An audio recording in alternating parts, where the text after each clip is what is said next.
Chapter 13. 3 days later, the travelers reached the Thzadi River. Its lazy waters slurred past the mossy banks like a giant black snake. The spindly limbs of oak and maple hung low, their autumn colors already fading. Desmond dodged their overhanging branches and pulled his horse to a halt. Ayianna slid off, careful not to touch him any more than she had to. How much longer would she have to endure his silence? Whether on horseback or setting camp, he had only spoken when necessary. She didn't have to be an elf to sense his fury. Ayianna looked around. If she didn't have something to do, the guilt would suffocate her. Cale pulled the saddle off his horse and deposited it at the base of a large gnarled oak tree. Desmond did the same. But Vian led his mount over to Cale and walked away. "The horse isn't going to unsaddle himself," Cale said as he sat down at the edge of the clearing. "Pardon me?" Vian blinked and raised his eyebrows. "Your horse." "I can't unsaddle my horse." "You mean you won't, or you don't know how?" Cale reclined against a tree. "Because we can remedy your ignorance promptly." The prince's mouth dropped. Desmond unsheathed his sword and leveled at Cale. "Tend to his horse."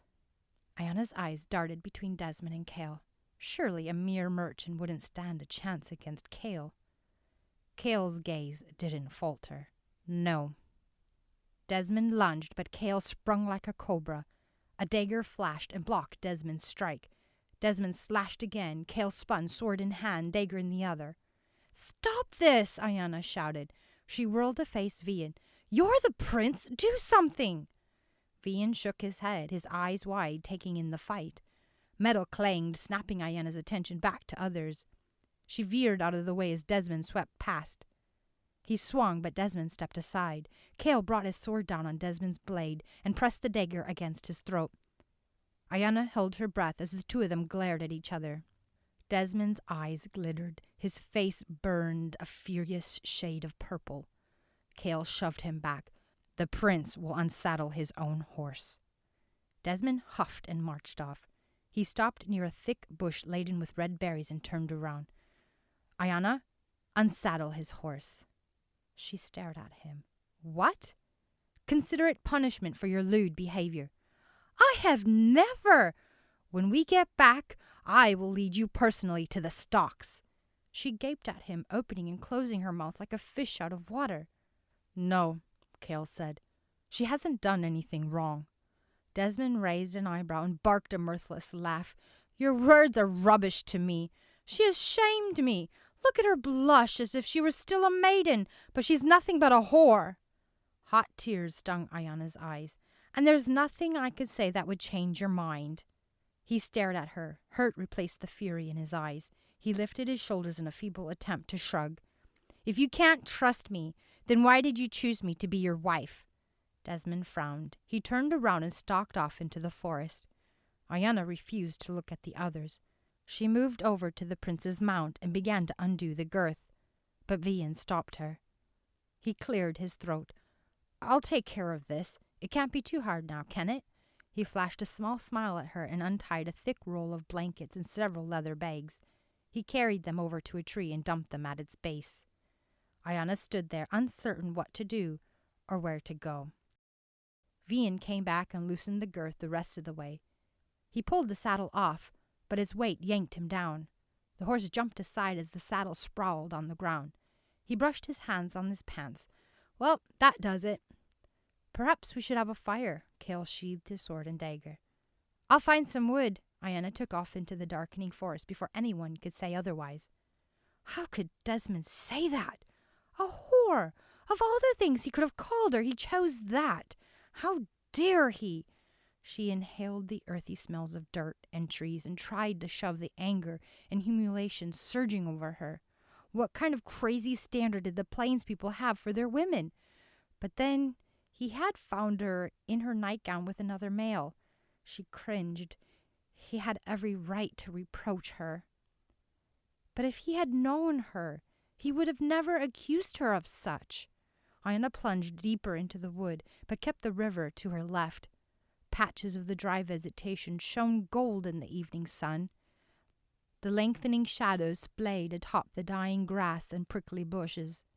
Everywhere were the plains bowed to winter's oncoming death, but not without the promise of spring's rebirth. Live and die.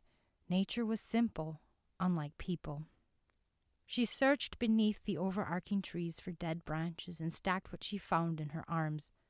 Liam padded next to her, darting in and out of the thick underbrush. She bent over to pick up a small log, and the little wood flute swung into her line of vision. She set down her bundle and leaned against the tree. The tips of the grass tickled her nose. She brushed them aside and slid her fingers over the flute. Delicate carvings wove their way around its barrel. She brought it to her lips and blew. A sound, rich and tranquil, lifted from the instrument like the wind ruffling through leaves on a cool autumn day. A small creature dropped out of the trees and plopped at her feet. Ayianna jumped. The bark of the tree bit into her back and jolted her injured shoulder. She grimaced, but held her tongue. "Hello." The creature cocked his head. His voice was airy like the breeze through the treetops. He stood about 3 feet with brown, rough skin-like bark and had no clothes. Deep green leaves grew from his head and rustled with each little movement. What are you?" asked Ayianna, staring at the strange creature. "I am a dryad. My name is Ashby." The creature bowed, and a wooden flute similar to hers swung from his neck. "Now, if I may ask you a question, how came you upon such a flute? For I am sure you know not the significance of it." "I'm afraid not. A woman gave it to me. What's a dryad?" "Can you not guess?" The dryad's lips cracked in a smile. "We are the protectors of trees." "Are there many like you?" He gestured with his arms to the surrounding woods. "We are as many as there are trees." "Oh, I've never seen anything like you before." Ayianna glanced around at the shadowy forest. She should really get back to camp soon. "Humans and dryads have been in conflict since ancient times. Humans expand their territories without thought, taking down young and old trees alike. Of course, not before we have a little fun with them first." The dryad chortled. Ayianna didn't know what to say. The dryad swayed with excitement. "Each dryad is connected to the tree they protect. You see that tree over there? Well, that is my tree. If someone cuts that tree down, they cut me down. I die." "Oh, I'm sorry." "Do not be.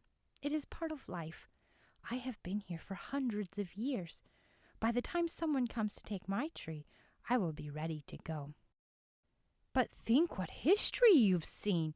You'd be better storytellers than our bards." "Yes, history," the dryad grimaced. "We were once storytellers." Ayianna waited as Ash became quiet and still. His eyes dimmed and his body grew transparent. She was afraid he'd disappear altogether without telling her about the flute. "Ashby?" The dryad shook himself. "No matter. Never good to mourn the passing of days, but to celebrate the ones you have. That is where history is made." "So this flute I have, does it call the dryads when played?" "Yes, and more." He rubbed his leafy head. "Do not let such a flute fall into the wrong hands. For if one of the races bears a dryad flute, it is thus said, the bearer is friend to all dryads. An ambassador one is, yes, and a keeper of secrets." Ayianna rolled the flute in her fingers. More secrets. And an ambassador for what? "Goodbye, friend Ayianna." "Wait!" Ayianna looked up, but the dryad had already disappeared. Liam's wet nose nudged her neck, and she pushed it away. "What are you doing out here?" Ayianna leapt to her feet and tucked the flute under her tunic. "I was gathering firewood." "Looks like it." The shadows couldn't conceal Desmond's scowl. Ayianna scooped up her bundle of sticks and turned away. "Wait!" She glanced back at Desmond. His blue eyes sent shivers down her spine. She looked away and gritted her teeth. "I owe you an apology," he said. "How can I not have faith in my own decisions? So what did happen in Badera?" "I was attacked by imps. I don't know why Cale was at the inn." She shifted the wood in her arms. I had actually thought it was you coming to my rescue. I was there all alone. I didn't know what to do, and Kale was going to meet Saeed at the stables, so I went with him. I had hoped Saeed would be able to do something about my father's death, with him being a guardian and all." She chanced a look at Desmond. He leaned against a tree. "Our world is changing, isn't it?" "I don't know so much about changing. The heart of what Nalu stands for has been attacked. The sacred pearl kidnapped, and the legacy of the guardians near destroyed. Innocent people have died. You call that simple change?" "I didn't mean it was good change." He rubbed his face. "Sometimes tradition needs to be defied in order to survive." Ayianna raised an eyebrow. Had she expected him not to have brains behind his intriguing charm? "So, did you get to see the parade?" he asked. She nodded and told him all about the jugglers, acrobats, and the giant lintanili while they gathered dead branches. She turned to Desmond. "What about you? Did you get to watch the parade?" He shook his head and smiled. "I was busy making money." "What exactly does a draper do?" "Well, me personally, I specialize in the rare, expensive fabrics." "Oh, like what?"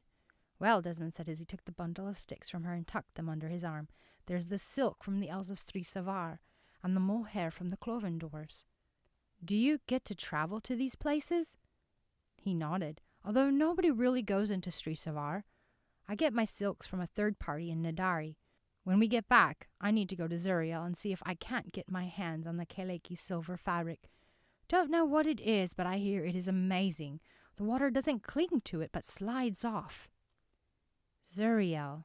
Ayianna looked up at the sky and saw the first couple of stars twinkling in the fading light. "I had hoped to return." "And what would you do if you had returned to Zuriel?" Desmond asked. "I'd learn to read the stars." "What about marriage?" Ayianna glanced at Desmond. "Well, of course, but not me." He scratched the back of his neck. "Well," Ayianna fumbled for a reply. "It's not that it's just that you do realize that an elf's lifespan is different than a human's. Take Kale, for an instance. He could be 100 years old, and where would that leave you? And then there's the racial tension your offspring would create. Are you even thinking about your children?" She choked. She couldn't swallow past the lies of her father. I hadn't given that much thought." "I'm sorry, Ayianna, but there is no future for you in Zuriel. You are among your own people now. You must accept your heritage." Desmond tucked strands of her dark hair behind her ear. "Your time among the elves wasn't wasted. You could say it has made you more than a simple peasant. How many peasants can read? None. We can't let that go to waste, can we?" Ayianna stared into his blue eyes. Chills crawled down her spine and into her toes. His nearness chased away any coherent thought she might have had. "We should probably get back to camp." He turned away. She slumped against the tree. Could she really keep up this disguise? Back in camp, a blazing fire warded off the cold evening. Ayianna reclined against a tree and ran her fingers through Liam's thick fur. She glanced at Kale. How old was he really? He stood at the edge of the clearing, staring at something across the river. She followed his gaze.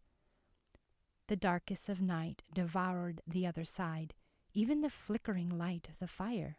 What did he see? Did he sense something? "Desmond, have you told Ayianna your great news?" Vian's voice jerked her attention back to the camp. He unrolled a large bear rug and spread several thick blankets on top of it. She had never seen anyone carry so much on a trip, much less someone fleeing for his life. "What great news?" Desmond shook out his blankets. "Come on now," Vian said. "You know, your new position with the king." "Ah, that great news." Desmond's face broke into a grin. "Well, I wouldn't want to brag, but since you've mentioned it, I will be made the Counselor of Merchant Affairs." "What is that?" Ayianna asked. "I will oversee all the merchant guilds and farmers who come to sell in Badera. Of course, this means we will move to Badera after the wedding. Vian has made arrangements for us to live within the castle." "The castle?" repeated Ayianna. A smile tugged at the corner of her lips. It wasn't Zuriel, but what little girl hadn't dreamed of living in a castle? She glanced at Desmond. He was smiling as he crawled under his blanket. He looked up and winked. Heat flooded her face and she looked away. Ayianna curled up next to Liam. Exhaustion weighed heavily on her, but the events of the last couple of days inundated her mind and kept her awake. So much death, so many secrets, and now her mother was missing and the king had been overthrown. She shuddered. What was going on? Was it all connected somehow?